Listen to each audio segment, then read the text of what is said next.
Salmo 119, 60. Me apresuré, y no me retardé en guardar tus mandamientos.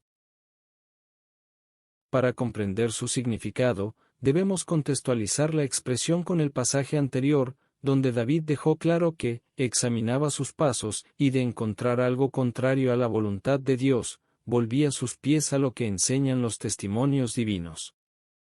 En este versículo que hoy estudiamos, David descubre su urgencia en agradar al Señor, y por ello declara que su intención era ser rápido para obedecer al Todopoderoso.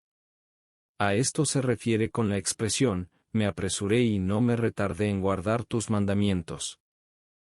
El corazón vivificado por el Espíritu encuentra gran gozo y consuelo sintiéndose cerca de Dios. Sin embargo, el haber nacido de nuevo no implica que lleguemos a ser libres de todo pecado mientras aún estamos en la carne. Pero Cristo nos exhorta a que seamos nosotros perfectos, como nuestro Padre que está en los cielos es perfecto.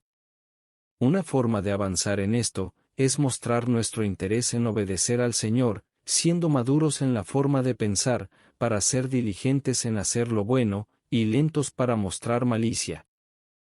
Debemos reconocer que muchas veces, aunque nos percatamos que hay vestigios de maldad en nuestros caminos, decidimos ignorarla con el objeto de demorar la corrección. Y aunque es posible que haciendo esto podamos engañar a los hombres acerca de nuestra negligencia intencional, debemos entender que nunca podremos hacer lo mismo con Dios. Por esa razón, David, siendo iluminado desde el cielo, no solo volvía sus pies a los testimonios divinos, sino también lo hacía rápidamente. Por ello decía, no moriré, sino que viviré, y contaré las obras de Jehová. Lo peor que puede hacer un creyente después de haber sido instruido en la verdad, es demorar el cambio de la oscuridad a la luz. Sobre todo, cuando hemos reconocido algo malo en nuestro proceder, ya que este rezago premeditado, con el tiempo puede hacernos deslizar o convertirse en piedra de tropiezo para otros. Un llamado de atención por parte de Dios debe ser obedecido sin demora, no hay excusa.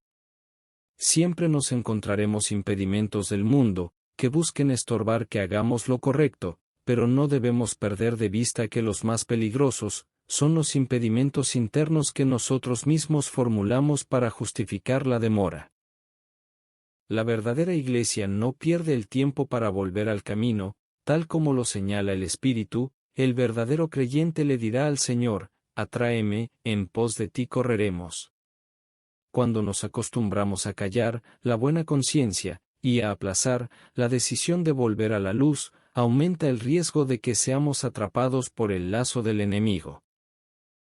Si esta reflexión te ha sido de bendición, te invitamos a que entres a nuestro canal, para que leas otras meditaciones que ya hemos compartido.